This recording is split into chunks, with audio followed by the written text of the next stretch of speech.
श्रीगुरुवे नमः।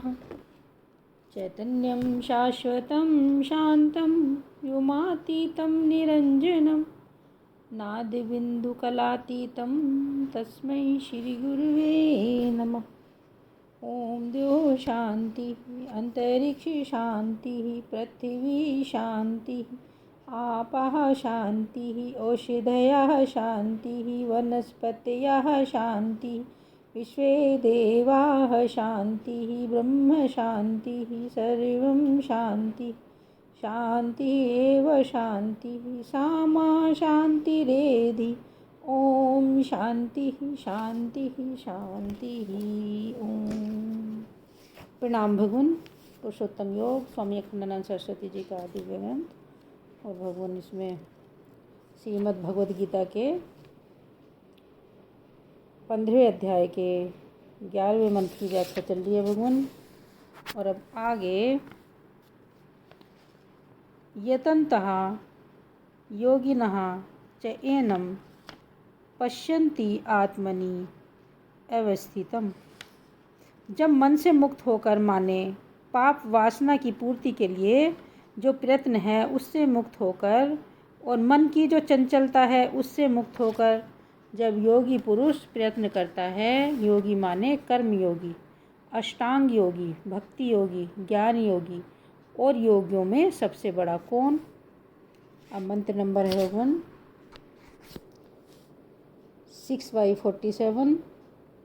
योगी तो बहुत हैं, जैसे काशी में झुंड के झुंड पंडित हैं वैसे झुंड के झुंड योगी हैं, परंतु अपनी अंतरात्मा को भगवान में मिलाकर श्रद्धा के साथ जो भगवान की भक्ति करता है वह सब योगियों में बड़ा है। तो प्रयत्न करने वाले योगी उस परमेश्वर का दर्शन करते हैं। कहाँ करते हैं? यह मत समझना कि कहीं से ईश्वर को बुलाना पड़ता है अथवा ईश्वर के पास जाना पड़ता है, चलकर नहीं जाना। अच्छा, तो ईश्वर को ही तकलीफ़ उठानी पड़ेगी, कहीं से आना पड़ेगा? नहीं, ईश्वर को नहीं आना पड़ता। बड़ा भारी दुख तो यह है कि ईश्वर तो हमारे हृदय में है और हम उसकी ओर से मुंह फेरे बैठे हैं। हमने अपना मुंह संसार की ओर कर लिया है और दिल में ईश्वर टकटकी लगाए हमारी ओर देख रहा है कि यह हमारा प्यारा जीव हमारी ओर देखे तो सही। अनादिकाल से हमारे हृदय कमल पर खड़ा हुआ ईश्वर दोनों का हाथ फैलाए बड़े प्रेम से जीव की ओर देख रहा है कि यह अपना मुंह फेर कर हमारी ओर आवे तो उसको हम अपने हृदय से लगा लें। लेकिन यह जीव है महाराज जो ईश्वर की ओर पीठ करके संसार की ओर देखता है। नारायण, तुम्हारे हृदय में ईश्वर और तुम देख रहे हो संसार की ओर। तो जब योगी लोगों की आँख शुद्ध होती हैं, जब ये प्रयत्न करते हैं, जब उनका योग सिद्ध होता है, तब वे देखते हैं आत्मनि अवस्थितम। आत्मानि हृदय अवस्थितम।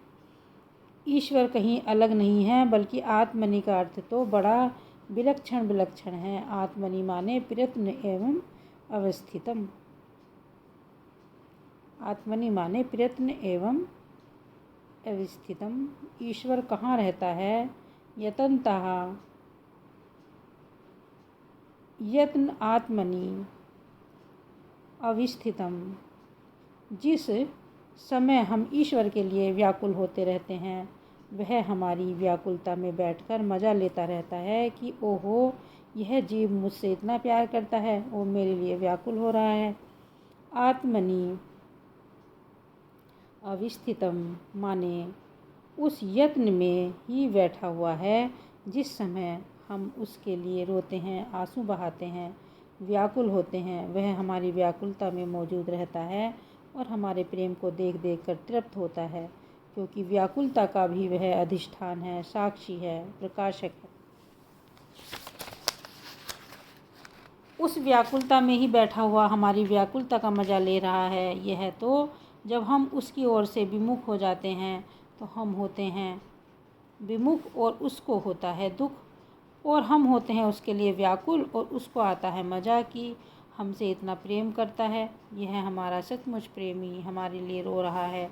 छटपटी में परमात्मा है, प्रयत्न में परमात्मा है। छटपटी में परमात्मा है, प्रयत्न में परमात्मा है।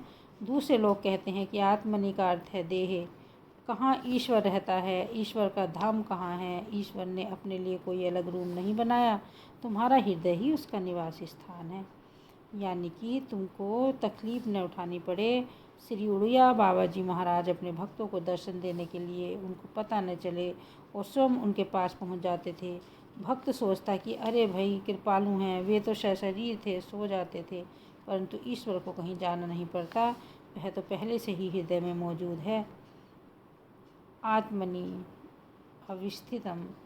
आत्मनि का अर्थ है कि तुम्हारे अध्यात्म में, अंतःकरण में अवस्थित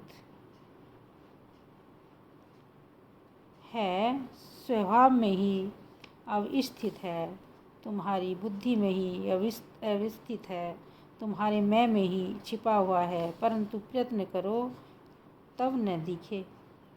उसको देखने के लिए व्याकुलता हो तब न दिखे। जब तक देखता है कि ये खिलौने से खेल रहे हैं, तब तक सोचता है कि हमारे बिना इनका काम चल रहा है, तो हम भी थोड़े दिन इनकी इंतज़ार कर लें। ईश्वर को कोई जल्दी तो नहीं, जल्दी तो जीव को होनी चाहिए। ओम शांति शांति शांति। प्रणाम भगवान।